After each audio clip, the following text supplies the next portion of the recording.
Je voudrais vous saluer tous, mes frères, serviteurs. Je remercie Cruz, Pachai, Mathieu, de m'avoir demandé de pouvoir apporter un petit mot de Dieu ce matin. Et on va le partager ensemble. Je voudrais saluer mes frères, mes sœurs qui sont à l'écoute, qui sont sur ce réseau. Et ce matin, je voudrais ensemble être bénis ce matin de Dieu. Et je veux croire de tout mon cœur, ça va être dans mon message, qu'on est là ce matin pour être bénis ensemble. Amen. Voilà. Je vais essayer d'être court, pas être trop long, laisser la place à la prière. Amen. Voilà. Je voudrais vous parler ce matin, vous connaissez l'histoire, je l'ai pris dans la Genèse, dans le chapitre 32, et le verset 24, le titre c'est la lutte de Jacob. Jacob a lutté. Amen. Alors si vous voulez, je vais vous le lire. Elle n'est pas longue, mais je vais vous le lire. Il nous est dit, Jacob demeura seul. Alors un homme lutta avec lui jusqu'au lever de l'aurore. Voyant qu'il ne pouvait le vaincre, cet homme le frappa à l'emboîture de la hanche. Et l'emboîture de la hanche de Jacob se démit pendant qu'il luttait avec lui. Il dit, laisse-moi aller, car l'aurore se lève. Et Jacob répondit, je ne te laisserai point aller, que tu m'aies béni. Il lui dit, quel est ton nom? Il répondit, Jacob. Il dit encore, ton nom ne sera plus Jacob, mais tu seras appelé Israël, car tu as lutté avec Dieu et avec des hommes, et tu as été vainqueur. Amen. On dira un petit peu la suite après, mais voilà, je m'arrête là. C'est vraiment un beau passage, j'ai aimé, quand je l'ai médité, je dis Seigneur, il y aurait tellement beaucoup de choses à dire, mais je vais être court. On voit que là, Jacob, il est dans une situation, si on place ce chapitre-là dans le contexte, c'est que juste avant, il va falloir qu'il rencontre son frère Ésaü. Et puis il va organiser plein de choses pour le rencontrer. Et puis entre deux, il va se passer cette chose-là. Jacob, il est là, il est tout seul, il demeure seul. Alors il y a un homme, il nous est dit que c'est un homme, mais la parole de Dieu nous déclare aussi que c'est un ange. Et on pourrait dire que c'est l'ange de l'Éternel, que c'est Dieu lui-même, Jésus. Avec lui, il va venir là. Et puis, il va lutter, la Bible nous dit qu'il va lutter avec lui jusqu'au lever de l'aurore. Et la parole de Dieu nous déclare, voyant qu'il ne pouvait le vaincre, cet homme, qu'est-ce qu'il va faire cet ange? Il va le frapper à l'emboîture de la hanche. Et puis la hanche de Jacob, elle va se démettre. Tout ça parce qu'il luttait avec Dieu. Quelle beauté, Seigneur, il luttait. Et ce matin, on est appelé à être comme cela, des lutteurs. Vous savez, lutter, ça veut dire combattre corps à corps. C'est un combat qui se fait de près. On ne doit pas combattre uniquement de loin, mais des fois, il y a des moments, il faut être près du Seigneur. Pierre suivait Jésus de loin. Mais nous, ce matin, Seigneur, nous voulons être dans l'attitude de Jacob, être prêt à lutter, corps à corps avec Dieu, Seigneur. Ce matin, c'est le désir de mon cœur. Et puis, l'ange va dire, pendant qu'il luttait, il dit, laisse-moi aller, car l'aurore se lève. Et puis Jacob va dire, non, non. Et Jacob répondit, je ne te laisserai point aller, que tu m'aies béni. Ah, quelle beauté. Et ce matin, c'est le désir de mon cœur comme le vôtre. Ce matin, moi, le désir de mon cœur, je dis, Seigneur, à travers ce message, moi, je veux être béni, Seigneur. Mais il y a des conditions pour être béni. Il faut en vouloir, mes frères et mes sœurs. Ce matin, la parole de Dieu, le mot de Dieu, c'est ça. Il faut combattre. Il faut pas se relâcher. Jacob a dit, non, je te laisserai point aller. Parce que moi, mon désir maintenant, c'est d'être béni par toi. Et ce matin, je veux le croire de tout mon cœur. Que ça soit la prière de notre cœur. Seigneur, ce matin, je ne lâche rien. Imaginez-vous, quand il dit laisse-moi aller, l'ange va lui dire laisse-moi aller, laisse-moi partir. Parce que l'aurore se lève. Mais Jacob va dire non, je ne te laisserai pas. Maintenant, là que je suis en train de lutter avec toi, je ne veux pas laisser passer la bénédiction ce matin. Mais ce matin, je veux être là, corps à corps dans le combat, et te demander maintenant de me bénir. Et quand on sait la vie de Jacob, elle n'a pas toujours été glorieuse. Jacob, son nom veut dire usurpateur. C'était un tricheur, Jacob. Il commerçait avec Dieu. Il n'était pas vrai dans son cœur. Il faisait des choses qui n'étaient pas bien. Il a triché avec son frère. Mais bon, c'est comme ça. Mais là, il voulait être béni. hein, et là il va combattre avec le Seigneur. Quelle beauté.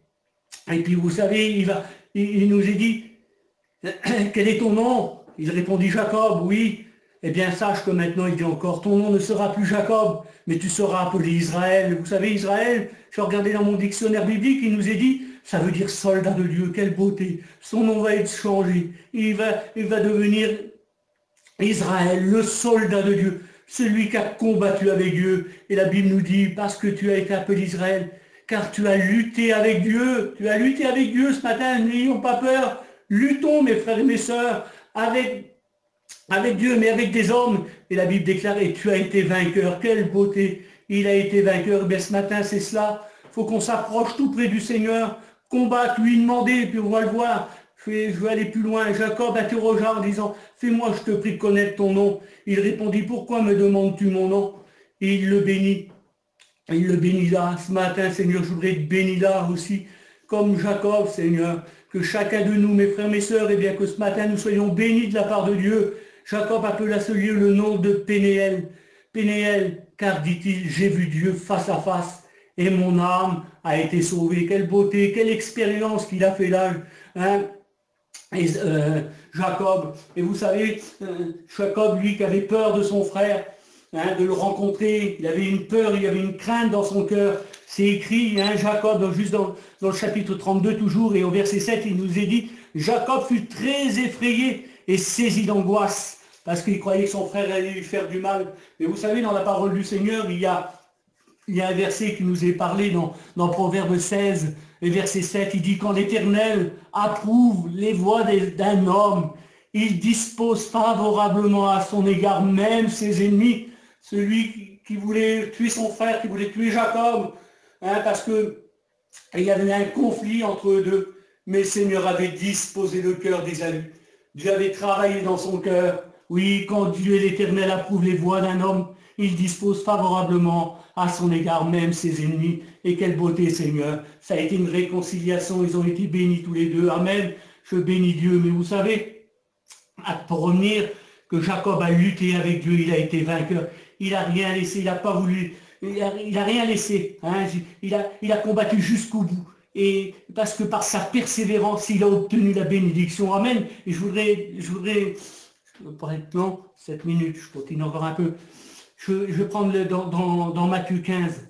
C'est beau aussi ça, hein. Matthieu 15, il nous est parlé de cette femme-là, syro-phénicienne. Hein. Je vais vous le lire, hein, elle est pas longue.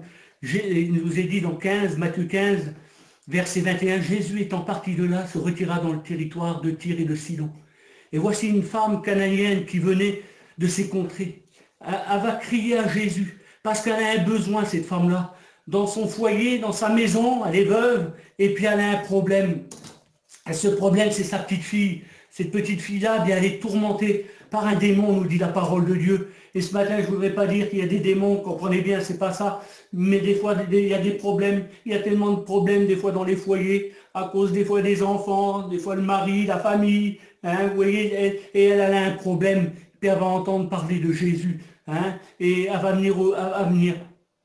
Et voici une femme canadienne, hein, et elle va crier au Seigneur. Elle va venir en criant. Seigneur, elle va dire, aie pitié de moi. Hein, Seigneur, fils de David, c'est la même démarche, vous voyez, de Bartimée, hein, c'est la même chose, il a eu ce même cri-là, hein, Seigneur, aie pitié de moi, fils de David, hein, il va crier fort ça, et puis cette femme-là, ben pareil, hein, aie pitié de moi, Seigneur, fils de David, ma fille est cruellement tourmentée par le démon. Il ne lui répondit pas un mot. Vous voyez un peu cette femme-là, elle vient crier au Seigneur, hein, pour lui demander de l'aide, et là le Seigneur, il nous est dit, il ne lui répondit pas un mot.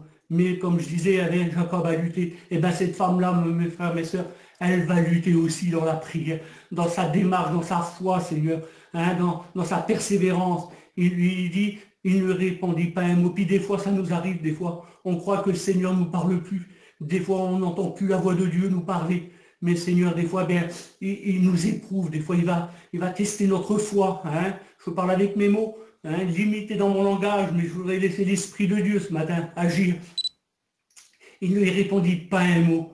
Et ses disciples, en plus, ils vont s'approcher, ils vont lui dire avec instance, renvoie-la, car elle crie derrière nous. Et vous savez, elle crie, ça, là, comme il dit le mot importuné, hein, c'est importuné.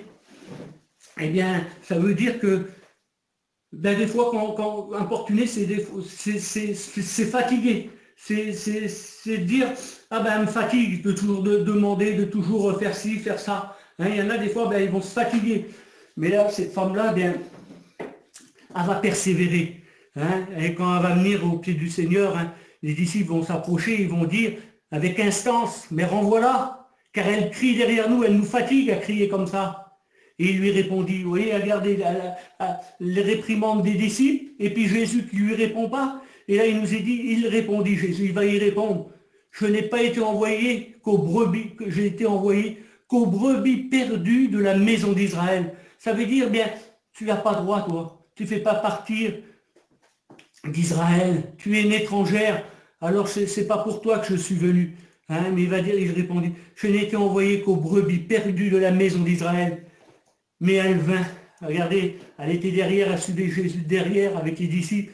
Puis là, mais elle nous dit, mais elle vint se prosterner devant lui. Seigneur, elle va se mettre devant Jésus, elle va se prosterner. Et puis elle va dire, Seigneur, secours-moi. Tu vois ma misère, tu vois ma souffrance, tu vois dans mon foyer tout ce qui se passe, tu vois ma petite fille. Eh bien, j'ai besoin de ta grâce. Elle va s'agenouiller, elle va se prosterner devant lui. Et puis elle va lui dire, Seigneur, secours-moi. Puis peut-être que ce matin, tu es peut-être comme ça aussi. Tu vas te prosterner devant Dieu, et puis tu vas lui dire, Seigneur, bien secours-moi, tu connais mes besoins ce matin, mais là je me prosterne devant toi, et puis je crie de tout mon cœur, bien secours-moi. Et puis là encore, Jésus va lui répondre, il va lui dire, il répondit, il n'est pas bien de prendre le pain des enfants et de le jeter aux petits chiens. Ah Seigneur, elle va dire, oui Seigneur, c'est vrai, dit-elle, mais les petits chiens, ils mangent les miettes. Moi, je ne te demande pas grand-chose, Baron Dével, ce matin. Peut-être une petite miette qui va tomber, mais je vais la prendre, je vais la saisir. Et cette femme-là, elle attendait ça, elle attendait le petit mot de Dieu. La dernière fois, j'ai parlé sur le petit nuage, vous vous rappelez?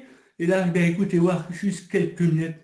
Oui, ces miettes qui tombent de la table de leur maître. Alors Jésus lui dit, femme, ta foi est grande. Le Seigneur, il savait pourquoi qu'il a agi comme ça. Parce qu'il savait que cette femme-là, elle avait une foi énorme. Seigneur, elle a demandé une petite miette. Ou comme un petit chien, Seigneur, c'est vrai, je ne suis peut-être pas digne, je suis peut-être un petit chien ce matin. Mais Seigneur, c'était sa pensée à elle. Mais moi, Seigneur, toi, les petits chiens, hein, les maîtres, quand ils rompent le pain, ben, il y a des miettes qui tombent. Et ben moi, je te demande simplement ça, la petite miette qui va tomber. Mais je sais qu'avec cette petite miette-là, ben, il va se passer quelque chose. Et Seigneur va honorer sa foi. Quelle beauté. Hein, la femme, et il va lui dire, ta foi est grande, qu'il te soit fait comme tu veux. Et alors même, sa fille fut guérie. Quelle beauté. C'est ça, lutter avec Dieu. Elle n'a rien laissé, elle a lutté. Et elle a été vainqueur. Quelle beauté, Seigneur. Comme Jacob, hein, elle a combattu, elle a été vainqueur. Que son nom soit béni. Je prends encore une minute ou deux et puis j'arrête. Hein, on va aller dans Luc. Hein, Luc, il va dire ça aussi. Vous la connaissez, l'histoire, hein, de cette femme-là.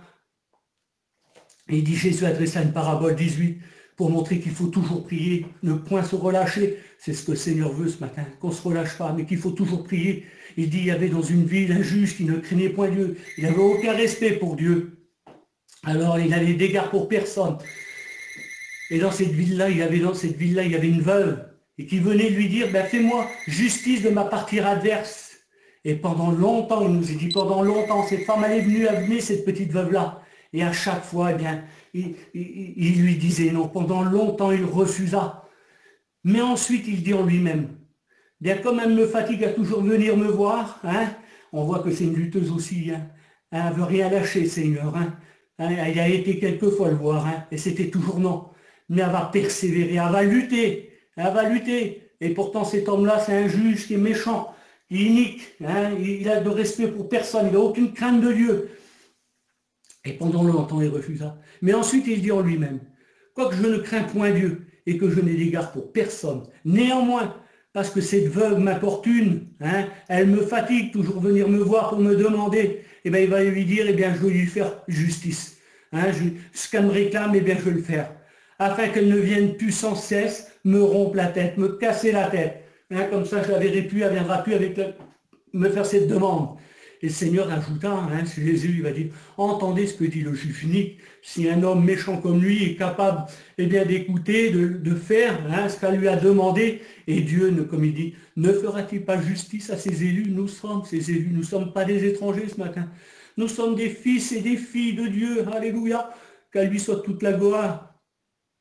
Et Dieu ne fera-t-il pas justice à ses élus? Nous sommes les élus de Dieu, qui crient à lui jour et nuit. Et tardera-t-il à leur égard? Non, Seigneur, je vous le dis, il leur fera promptement justice. Quelle beauté, Seigneur, hein, il nous fera promptement justice. Moi, je bénis Dieu ce matin pour ça. Parce que cette femme-là, cette petite veuve, eh bien, elle a été vainqueur aussi. Elle a su lutter, hein, et le juge unique, elle l'a vaincu. Quelle beauté, elle a été vainqueur du juge. Hein, je dis parce qu'elle a su lutter. Elle a rien lâché. Hein. Elle a persévéré dans sa demande et elle a été vainqueur. Donc à plus forte raison, mes frères et sœurs, ce matin, je le crois de tout mon cœur, eh bien, qu'on va être des vainqueurs. Mais il ne faut rien lâcher, il faut combattre. Seigneur, je veux rien lâcher ce matin. Dans la prière, je ne veux pas te lâcher, Seigneur. Jusqu'à ce que tu m'aies béni. C'est mon désir ce matin, moi, c'est d'être béni de Dieu. Comme vous aussi, vous voulez être béni de Dieu. Eh bien, Seigneur, oui, je veux persévérer. Je ne veux rien lâcher, Seigneur. Je veux te demander jusqu'à ce que tu me bénisses. Je ne te lâcherai pas, Seigneur. Mais ce matin, ce que je désire, c'est d'être béni. Amen. Que son nom soit glorifié. Voilà, je vais arrêter là. Hein, je vais finir dans une petite conclusion. Hein, voilà, juste un verset qui nous est dit. Il nous est dit dans Matthieu 11, verset 12, depuis le temps de Jean-Baptiste jusqu'à présent. Il nous est dit, le royaume des cieux est forcé. Et ce sont les violents qui s'en emparent. Quelle beauté, Barodé. Je dis de tout mon cœur ce matin, nous ne soyons pas pas dans la chair, je ne parle pas du combat d'être violent dans la chair, comprenez, mais dans le spirituel. Eh bien, soyons des violents. Emparons-nous des promesses de Dieu. C'est la vérité, approchons-nous de Dieu, luttons. C'est la vérité, il faut se faire violence. Violence à la chair, qui a des désirs contraires à celle de l'esprit. Mais Seigneur, ce matin, je veux faire violence. Je veux être je emploie ce mot-là, je veux être un bagarreur, Seigneur, spirituel ce matin, pour gagner des combats, des victoires, Seigneur. Je veux me battre ce matin spirituellement. Seigneur, je veux rien lâcher, je veux venir devant mon Dieu et combattre dans la prière. Merci, Seigneur, pour tout cela. Je m'arrête là, il y avait beaucoup de choses à dire. Hein, et puis je finis quand même avec ça. Vous savez, il nous est dit dans Osée que c'est dans sa vigueur que Jacob lutta avec Dieu. Il lutta avec l'ange et il fut vainqueur. Il pleura et lui adressa des supplications. C'est comme ça qu'il faut faire ce matin. C'est la vérité. Même s'il y a des larmes, même s'il y a des pleurs, hein, même s'il y a des supplications. Mais il a été vainqueur. Alléluia. Et bien ce matin, que nous soyons des vainqueurs dans la prière. Amen. Que Dieu vous bénisse. Je prie, Seigneur. Seigneur, dans ta grâce, je te bénis pour ta parole, Jésus. Parce que ta parole est bonne, ta parole m'encourage. Elle me donne de combattre, Seigneur, ce bon combat, de ne rien lâcher. Parce que je sais que mon Dieu n'est pas un juge unique, mais il est mon Père. Et ce matin, Seigneur, je veux te demander ta grâce. Le désir de mon cœur avec mes frères, c'est d'être béni de toi. Seigneur, c'est voir ta bénédiction dans nos foyers, dans ses besoins. Seigneur, tu as répondu, Seigneur, à la foi de ces personnes et ces veuves, Seigneur, qui t'ont réclamé, qui t'ont demandé. Seigneur, tu les as bénis, tu as répondu à la prière. Seigneur, à leur demande. Alors ce matin, je veux croire, Seigneur, que tu vas répondre, Seigneur, à nos besoins. Tu connais les problèmes, tu connais les difficultés. Seigneur, ce matin, oui, nous sommes des vainqueurs. Nous sommes les soldats de Dieu qui combattent, Seigneur, et qui remportent les victoires. Je te remercie, Seigneur, pour ta parole. Que ton nom soit glorifié. Bénis mes frères et mes sœurs, et que ton nom soit toute la gloire, Jésus. Amen. Que Dieu vous bénisse.